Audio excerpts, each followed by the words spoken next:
episode of The Pulse of East Providence with Mayor Bob DaSilva.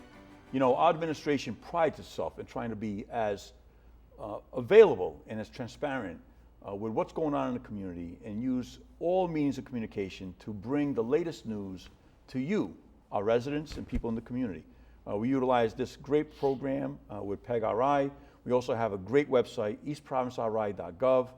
We have an incredible newsletter that goes out every 2 weeks, chock full of information about upcoming events and current news. Check out at the bottom of that page, eastprovinceri.gov, scroll down to the bottom, and you'll see where you can sign up for that newsletter that will come into your mailbox. Additionally, we have social media, either on Twitter or X as they call it now, Facebook, Instagram, it's all out there. Search it out, East Providence, City of East Providence, or Mayor Bob DaSilva, and you can be kept up to date on what's going on.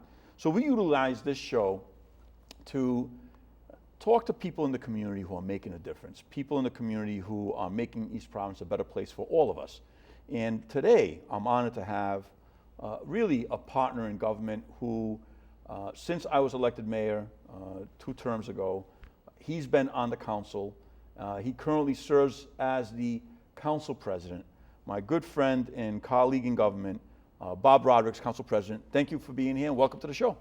Good morning, Mayor. Yeah, glad to be here. This is a great show, and I've always followed public access television for years, and it's part of the media reach out to the public. Well, thank you. And I know, look, we're going to talk about that because you've informed me that you were quite involved with public TV in the early years. But I always like to start out the program with having the person across the table tell us about themselves, because I want the people at home to know who you are, where you were raised, like all the personal stuff about you as far as like, hey, where did I go to school? Tell me about your family. Tell me about your kids. I know you're so proud of both of your children. Tell us about Bob Rodericks. Well, and for people who don't know me, obviously lifelong resident of East Providence, grew up in Kent Heights area. I like to say I lived in all 4 wards of the city. As I was born on Rosemere Drive, which is technically Ward 1 in the city. Mm-hmm. We were there for a short time. My family moved. Grew up in Kent Heights, East Providence, right in the middle, right near our famous Kent Heights Park right now, which is so beautiful. Went to all the local schools. Where Perry McStay Funeral Home sits now, that was the site of my elementary school. That used to be the Bright Ridge Elementary School, a great little building. So I went there, Central Junior High, which became Martin Middle School, and of course, a proud graduate of East Providence High, 1972. 1972 grad. Yeah. Now you look remarkably young. Well, I am. You're aging very well. I wish that were true. I was 4 years out of high school, going to college, and I ran for school committee. Okay. So I got elected in 1976. So I served a term. I served as board chairman, and since high school, I've just always been involved and loved politics and government for the good things. You know, we all know that there can be negativity out there, and we try to listen to it, deal with it, but push it aside. And so after a long term working in the school department, for students out there who run now and I see them, I was the truant officer. Oh, goodness. For years, and it was a great way to meet families and people, and I did that in a positive way. I would try to help kids, help them realize why they need to stay in school, work with their families, and so through that whole span of growing up here, being involved in the school department, having family involved. My dad was very instrumental in East Providence Little League, really got things going at Pierce Stadium, and brought, along with Bob Amaral, another great Little League guy, brought girls for the first time into Little League. So your dad was involved in Little League. What year was that? When was that back? So that was probably from the years 1965 through when he passed away at a young age in 1973. Right. He died at 53 years old, and he became president young. of East Providence Central Little League, which is still existing. The city council at the time in 1975, and I'm just a kid, so I wasn't involved. I think you were, I don't know if you were born yet. I was 6 years old back then.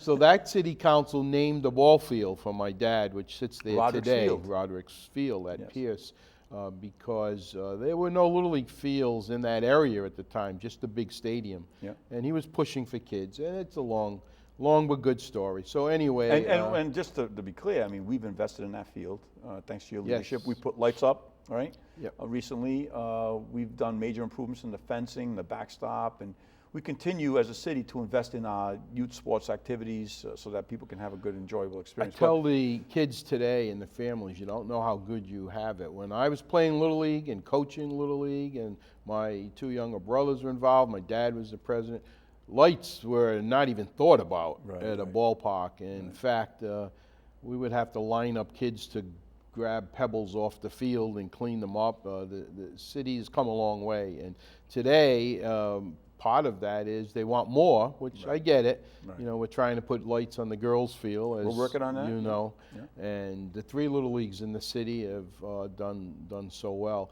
So that's kind of my involvement throughout the city, and there are other things like CYOs and all. But my whole team, my theme is leadership and to work together. It's never one person, and that's why I enjoy working with you and your team. It takes leadership to get things done. It's not about anything that I might do. It takes someone to be a spark plug, and you were the first mayor, but we had city managers. Now that was like a mayor. I never saw city managers at events and things. Maybe they had good reason, they were busy, but I appreciate, and I'm not here to throw roses at you, but That's okay, you can do that. But facts are facts. I see it in the kids and in their families. They enjoy having a mayor at their games, at their meetings, at their family cookouts. What's wrong with that? Right. As long as the city's being run, which we'll talk about that, I'm sure, a little bit later. The tax rate's good. Yes. There were good things happening. There are good things happening, and it's thanks, like I said, no one person could do this by themselves. You need a good team, and you've been a great, valuable partner since day one, since we got elected together to these roles, and we've gotten things done. Now, one of the things, so looks like your dad was very involved in Little League, which led to you being very involved in Little League in baseball, to which led your son, right, Bob Rodericks, your son, who is the coach of the East Providence high school baseball team, and also runs the ATC. What's that stand for? Yeah, athletes turn champion is how Right. he calls it, and Right, he right. works kids hard. I say all the time, I should step aside and just let my son take over, because he's done much more than I've ever done. He's reaching many more families than I've ever reached, and I call him the Pied Piper of youth in East Providence. He's a great coach. He teaches at Martin Middle School. He's a health phys ed teacher. He's coached wrestling, girls softball. Coached my son. That's right. He coached my son Dorian when he was at Martin, and it was he was a good coach. He really is. The kids respect him. And then he became the high school baseball coach. Now, East Providence High School, in its over 100-year history, even though we've had great baseball programs and people and kids, they've never won a baseball championship. In Division I, which we always were, which is the top of the state, but in Division II, he won 2 state championships, the first coach to ever do that in baseball. And then they were put back in Division I. This year, got right to the final game and almost made it. They were undefeated at home. They played the recruiting powers, Hendricken and LaSalle, 7 times, and East Providence won 4 of those games. Right. And they made it to the very final against Hendricken, and they just got tied at the end. Very impressive. But run. they're a young team, and they're back. And, of course, you know, my daughter, who's 2 years younger, is equally impressive in our family. She resides and works in Hawaii.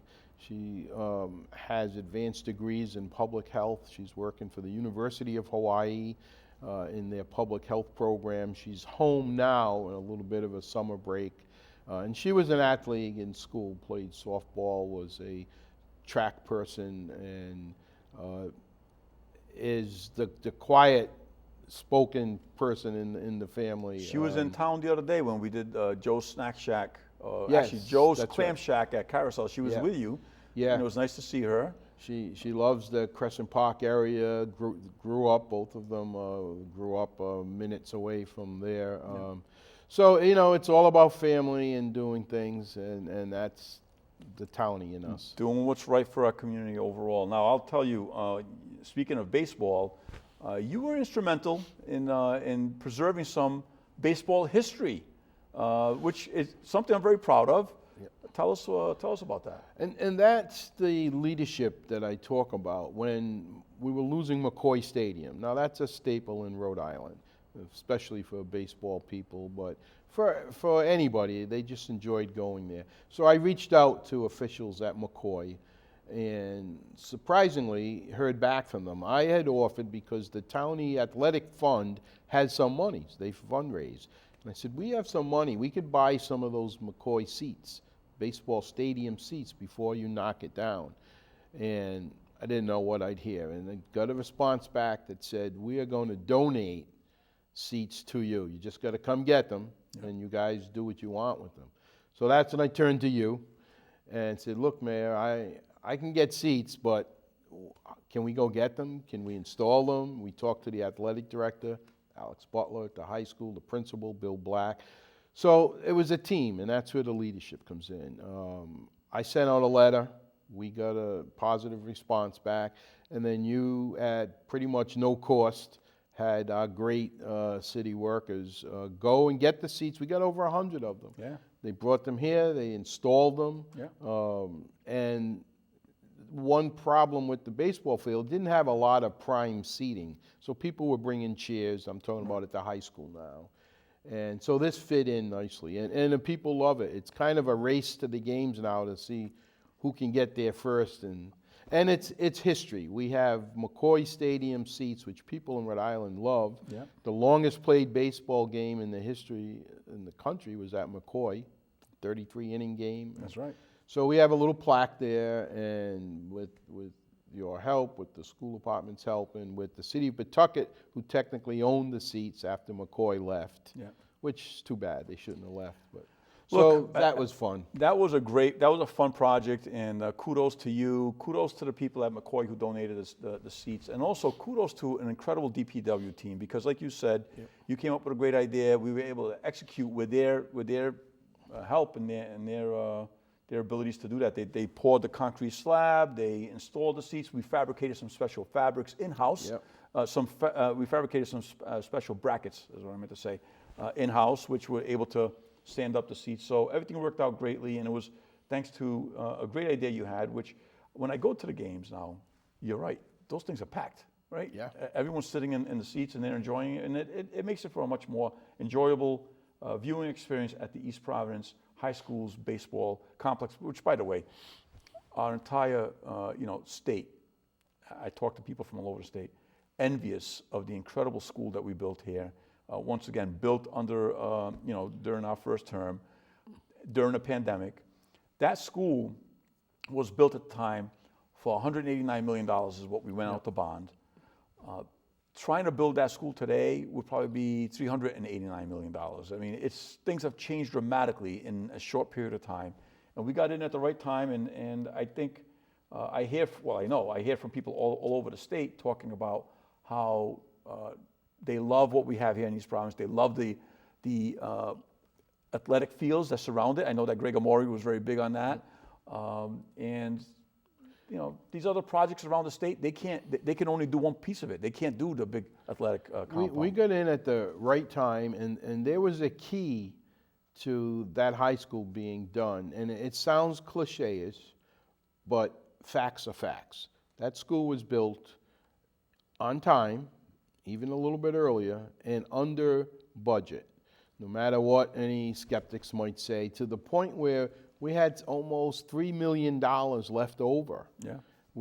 And there was a reason for that. There was a community group that, I mean, you were involved, I was involved, we were on a building committee. It was led by people like Nate Cahoon, Joel Montero, former principal and superintendent Manny Vinatero, and then people from the community, business people and parents. And they would meet almost weekly. And the builders of the whole project said to me many times, this is why your high school was done correctly, quickly, on budget, because people ask questions. We got things done. I won't mention other cities, but there are cities struggling now that may not get their schools built on time and are already over budget. So not only that high school, but Martin Middle School, that's a brand new school. It started out as maybe an addition. It's a hybrid addition. They kept the gym, they kept the auditorium, they kept what was good, but that old antiquated classroom building that was built in a wrong concept of open classrooms, no walls, no windows. It was something going through the country in the 70s. Parts of Waddington had that too. Now, here's the thing. Not too many municipalities can tout the fact that we built a brand new high school in the last 7 years, a brand new middle school, and a brand new pre-K that's being built right now, a pre-K building for our pre-K population that keeps growing, which studies have shown that the earlier you get children into an educational setting, the higher returns they have later on. So we are very invested in offering pre-K to our population, and that's thanks to, once again, all of the work you did. But also, I want to give credit, a lot of credit to a project labor agreement that we entered into with all of the trades that were involved. And that project labor agreement ensured that the work continued even through a pandemic. And we put all kinds of measures in place to make sure that the employees and the laborers and everybody who was working on the project was safe. We had nurses on site. It was quite fascinating to see it go down, but it worked out nice. As a last example, the engineers recommended, and we agreed to do it. They bought steel ahead of time because they knew there was going to be a problem. It wasn't going to be available. Some of it came from Canada. They said, just get it here, and they put it on the site, and people were saying, why are there piles of steel? Well, not because it was bought at a reasonable price, and we could get it. And when we went to borrow $189 million, it was less than 1% on the interest rate. So that was a huge, big win for us too. So. And it didn't cost the taxpayers, as you know. It was reimbursable by the state. So I think we spent about $90 million maybe. Well, yes, and we'll get reimbursed over time. Over the next, 30 years. But it's been a really great project. Some nice wins. Another big win, and you can talk more to this because you were around when these things happen. The City of East Providence residents twice voted on a referendum on a bond issue that would have required or allowed the city to borrow money to build a community center for our residents. Now, it's hard to believe, and I know most people are not aware, East Providence, the 5th largest municipality in the state of Rhode Island, does not have a city-owned recreational facility. And when I became mayor, one of the things I first learned was that we were renting space at a former school that is where the EB-CAP is located on Bullets Point Avenue. And we were renting space there for our recreational programs. And when I took a tour of that facility, I was kind of shocked that we were paying any money at all for this because the gym had not been able to be used for several months because they were doing construction. It was awful. And it was not a good, safe situation for our children. And we decided to part ways with EB-CAP, not because they were doing anything wrong. They actually needed the space. They were happy to see us go. And then we started the process, you and I, started the process of trying to find a way to build a community center for our community. So tell us first about the 2 referendum, if you recall what happened. Sure, I recall being active in the city back then with sports and other things, a lot of community groups. The public overwhelmingly voted in a bond issue. Yeah, we need a recreation community center. It passed. Well, the then city council, and to this day, I really don't know how they had that authority, and I guess it exists, and it still exists, said, well, thank you, everybody, but no, we're not going to do it because we don't want to spend the bonding money. And there were arguments going back and forth. There was a community committee that recommended it. I remember Ed Cronin, guidance director at the high school, people like John Lewis, who a lot of people know in this city from his government experience, they were aghast. So a few years go by, it's put on a ballot again. People again vote overwhelmingly. Yes, we want this recreational community center. They were talking about maybe putting it at Pierce Stadium to tie in with the fields. And once again, the city council, and I think the terminology was, they did not get the vote codified. So it never happened. And years went by. Now, that would have been a bonding situation, which we'd have to pay for, like the schools. So now when you came on as mayor, I came on as council, and others were involved to help, we said, well, we're going to build it, but we're not going to bond. We're not going to ask the public to pay because we're already buying 2 schools. And experts had told us, you're in good shape, but probably shouldn't bond much more right now. True. So we got the grants, which you were more involved with the nuts and bolts of that. We've got grant funding and funding from the state. And this community center now is not costing the taxpayers' budget basically anything. Yeah, people are going to come back and say to me, oh, you got to maintain it, you got to have a janitor clean. Yeah, of course. Yeah. We know there's some little residuals. You know, you don't build a house and not clean it. Of course. And not cut your grass and keep it up. No, I think at the end of the day, so the residents of East Providence, and thanks in large part to Governor Dan McKee, he had a community learning center program that put funding, ARPA funding, federal ARPA funding, into building community learning centers across the state. And so when we heard about this, we had already asked Congressman Dave Cicilline for a congressional directed spending allocation. He had provided $3 million. As we started to look into the actual cost of building one of these things, we realized it's going to be a lot more.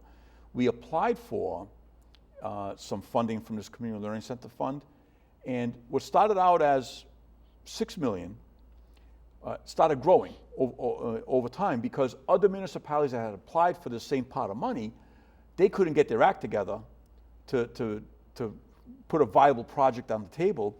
And luckily, we had started the work way before. We had a great prime piece of real estate across from the East Providence High School on the campus of the senior center, which really fit in well.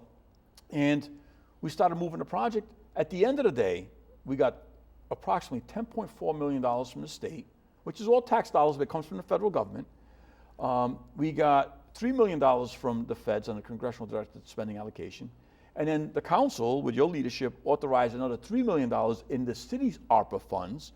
So we're building a $16 million facility that will provide a true recreational center for our community, of people of all ages. We'll provide workforce development programming. We'll provide a space for healthcare monitoring. And we'll provide a place for out-of-school learning, which is part of the Learn 365 that Governor McKee put money into. And by the way, we're getting money every year to help fund these programs. And there have been real positive returns, and we can see it happening with our student test scores and results. So it's all good stuff. And once again, thanks to your leadership, because this would not be happening if I didn't have a good partner like yourself and others on the council to make it happen. One of the things that we've been working on here in East Providence also is housing. Recently, an ADU ordinance was passed that allows an ADU to be built on originally the state law said it had to be 21,000 square feet or more. We reduced it. We actually introduced a bill that was 7,500 square feet, and then the council decided to go to 5,000 square feet, which I think is a remarkable thing. Can you tell the people about why that makes sense? Housing is like the #1 issue that we hear, across the nation. I think there's a waiting list of over 800 people just locally to get into some kind of housing relief, subsidized or otherwise.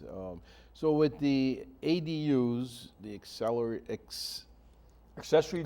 dwelling units, thank you. With the state approving it, with locally approving it, it gives people some options. You still have to have proper zoning. Doesn't mean you can put a place right up next to somebody's fence in a 2x4 yard. No, you've got to have the right space for it. So what the council did the other day, and I know you were supportive of this, is to give a little bit of a tax deferral on the ADU part of a house. Rather than just helping businesses, this is helping directly homeowners. It's making it really affordable. Making it affordable. So if your house is valued at X amount of dollars and now it goes to XY because of an ADU, you're just going to pay your taxes on the X for a while, and eventually it catches up. If you sell the house, it doesn't go with the sale, it reverts back. So it helps homeowners, it helps people. It's not for outside renters, it's for homeowners. And if people don't want to do it, fine, but if you want to keep your in-laws on your property, or your grown children, or people who need a place to live, this is an innovative thing. I don't think many other cities have it yet.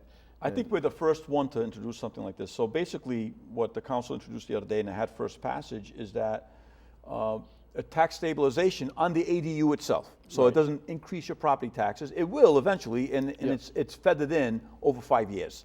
So year one, you're not paying any additional new taxes on the new value created by the ADU, and then it gets feathered in over 5 years. And it really creates an opportunity for people who want to do it, making it more affordable for them to do it. So that's great. I know we're running short on time. I'm getting a 2-minute warning. Okay. But I just wanted to touch on a couple of things.